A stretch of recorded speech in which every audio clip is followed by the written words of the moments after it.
요한복음 6장 60절에서 66절 말씀. 제자 중 여럿이 듣고 말하되 이 말씀은 어렵도다 누가 들을 수 있느냐 한데, 예수께서 스스로 제자들이 이 말씀에 대하여 수군거리는 줄 아시고 이르시되 이 말이 너희에게 걸림이 되느냐? 그러면 너희는 인자가 이전에 있던 곳으로 올라가는 것을 본다면 어떻게 하겠느냐? 살리는 것은 영이니 육은 무익하니라. 내가 너희에게 이른 말은 영이요 생명이라.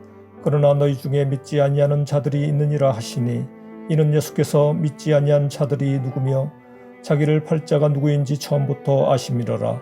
또 이르시되 그러므로 전에 너희에게 말하기를 내 아버지께서 오게 하여 주지 아니하시면 누구든지 내게 올 수 없다 하였노라 하시니라. 그때부터 그의 제자 중에서 많은 사람이 떠나가고 다시 그와 함께 다니지 아니하더라. 아멘. 샬롬, 복된 화요일 아침입니다. 누가복음 6장 참 길죠. 오늘이 6장의 마지막인데요. 60절로 71절 말씀. 저는 오늘 본문의 제목을 누가 들을 수 있느냐 이렇게 한번 정해 보았어요. 누가 들을 수 있느냐? 떡을 먹고 배부른 그 육적 문제에만 관심을 갖고 있다면, 반대로 생명을 살리는 영적 일에 우리들의 관심이 없다면, 하나님의 말씀이 들려도 우리들에게는 오늘 말씀처럼요, 이 말씀이 어렵다 이렇게 얘기한다는 거죠. 이유가 뭐냐고요? 성경이 말하고자 하는 영혼 생명에 대한, 영혼 구원에 대한 그 초점이 아니라, 이 땅을 살아가면서 물론 육적인 필요, 육적인 배부름 좋아요. 하지만 그것에만 온통 모든 관심을 갖고 있다면 이 성경이 말하고자 하는 초점에서는 완전히 벗어나 버리게 된다는 것을 얘기하고 있습니다. 여러분, 오늘 본문 60절을 한번 보십시오. 제자 중 여럿이 듣고 말하되 이 말씀은 어렵도다 누가 들을 수 있느냐 한데, 자, 왜 이들이 이 말씀이 어렵다라고 얘기하냐고요? 61절, 예수께서 스스로 제자들이 이 말씀에 대하여 수군거리는 줄 아시고 이르시되 이 말이 너희에게 걸림이 되느냐? 그러면 너희는 인자가 이전에 있던 곳으로 올라가는 것을 본다면 어떻게 하겠냐? 살리는 것은 영이니 육은 무익하니라. 내가 너희에게 이런 말은 영이요 생명이라. 자, 마지막 63절 잘 보세요. 살리는 것은 영이니 육은 무익하니라. 이 말을 물론 영과 육의 이분법으로 나누지는 마십시오. 영은 무조건 좋고 육은 무조건 나쁘다 이런 의미가 아니에요. 왜 예수님이 지금 이 말씀을 하냐고요? 이들의 관심에는요, 살리는 영의 문제가 아니라 온통 자신의 피로를 채우고자 하는 육의 문제에만 집중되어져 있었기 때문이에요. 그래서 이 문제의 원인을 알고 계셨기 때문에 육은 무익하다라고 그들의 문제에 대한 근본적인 잘못됨을 지적하고 계시는 거죠. 그리고 그 육의 문제에만 집착하다 보니까 영의 생명의 양식이, 우리가 지금 계속 요한복음 6장 보고 있잖아요. 그럼에도 이들의 마음 가운데는 걸림이 되어져 버렸다는 거죠. 여러분, 하나님의 말씀이 언제든지 걸림이 될 수 있어요. 근데 아십니까? 왜 걸림이 되느냐? 그 말씀이 잘못되었기 때문이 아니라 그 말씀을 듣고 있는 내가 잘못되었기 때문이죠. 내가 잘못된 거예요. 생명의 말씀입니다. 하나님의 말씀은 변함이 없어요. 그리고 그 말씀은 우리를 살리죠. 그런데 그 말씀 앞에 서 있는 내가 잘못되다 보니 우리는 뭐라고 얘기하냐고요? 60절, 이 말씀이 어렵다. 누가 들을 수 있겠냐?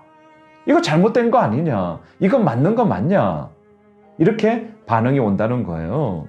이러한 반응이 우리 가운데 있습니까? 그렇다면 그 말씀을 대하고 있는 나의 관심사가 어디에 있는지를 먼저 짚어보십시오. 행여라도 말씀을 읽고 있지만 이 말씀을 통하여서 나의 육적인 필요로만 채우려고 한다면, 온통 육적인 관심에만 우리의 모든 것이 집중되어져 있다면 이 하나님의 생명의 말씀은 우리들에게 들리지도 않을 거고요, 걸림이 되어질 겁니다. 예수님은 이 사실을 말하고 계신 것이죠. 자, 64절로 가보십시오. 그러나 너희 중에 믿지 아니하는 자들이 있느니라 하시니, 이런 예수께서 믿지 아니하는 자들이 누구며 자기를 팔 자가 누구인지 처음부터 아심이러라. 자, 예수님의 입장에서 한번 생각해 보세요. 처음부터 아셨어요. 모르고 이들을 제자로 부르신 게 아닙니다. 모르고 이들을 그냥 허용하신 게 아니에요. 처음부터 아셨어요. 우리 같으면 어떻게 하시겠어요?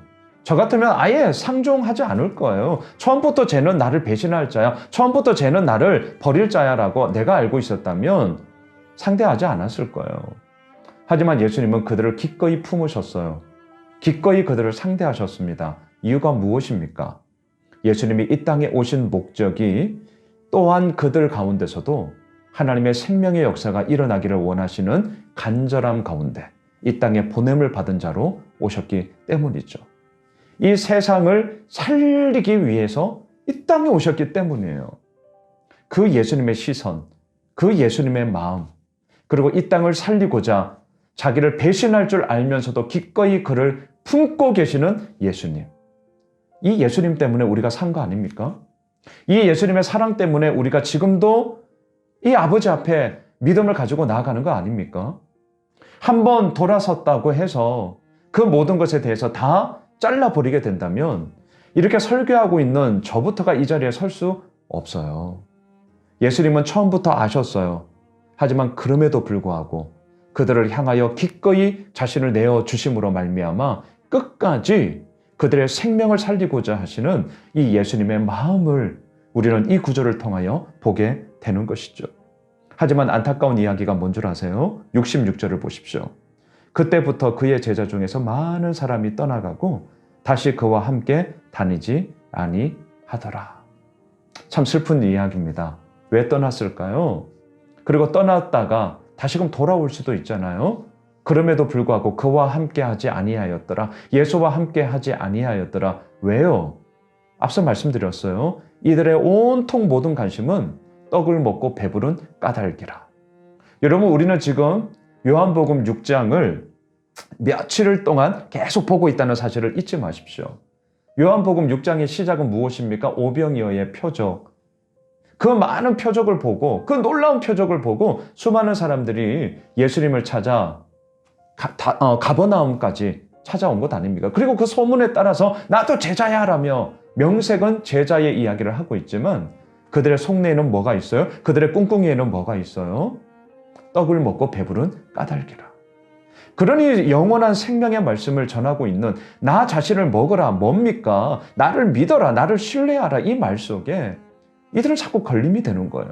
아니, 떡을 먹고 배부르게 해주면 되지, 내가 원하는 거 이루어주게 해주면 되지, 도깨비 방망이로 뚝딱거리면 되지, 뭐 저렇게 이해하기 어려운 얘기를 하지? 왜 이해하기 어렵냐고요? 왜 걸림이 되냐고요? 자기의 모든 관심은 하나님과는 전혀 상관없는 나의 만족에만 있었기 때문인 거죠. 너무나 안타까운 말씀이 오늘 본문에 나옵니다. 바로 이때에 68절로 가보십시오. 시몬 베드로가 대답하되 주여, 영생의 말씀이 주께 있사오니 우리가 누구에게로 가오리이까? 예, 오늘 우리의 고백이 되어야 할 것입니다. 물론 이렇게 고백하고 있는 시몬 베드로도요, 처절한 실패와 배신의 길이 있었다는 거 우리 알지요. 하지만 그 가운데서도 그 영생의 말씀이 베드로를 다시금 돌이키는 것 아닙니까? 그리고 자신의 모든 생명을 다 바쳐 그 말씀 전하는데 자신의 온 삶을 내걸다가 순교하는 베드로. 우리는 잘 알고 있죠. 영생의 말씀이 주님께 있사온데 우리가 어디로 가겠습니까? 오늘 화요일 아침을 시작하며 우리가 이 말씀 앞에 또한 이 말씀을 붙잡고 나아갔으면 좋겠습니다. 누가 들을 수 있냐고요? 영생의 말씀이 예수 그리스도께만 있다라고 고백하는 자. 누구에게 이 말씀은 걸림돌이 아니라 디딤돌이 될 수 있냐고요? 예수 그리스도만이 오늘도 나의 모든 것임을 고백하는 자. 그 예수님으로 인하여 우리는 승리할 수 있습니다. 그 예수님으로 인하여 우리는 오늘도 함께 마음껏 나아갈 수 있습니다. 또한 그 예수님으로 인하여 우리 모두가 걸림돌이 아니라 디딤돌이 될 것이며 영원한 생명의 양식 속에 우리 모두 함께 감사로 고백하게 될 것입니다. 오늘 화요일, 그런 복된 한 날 되시길 주님의 이름으로 축복합니다.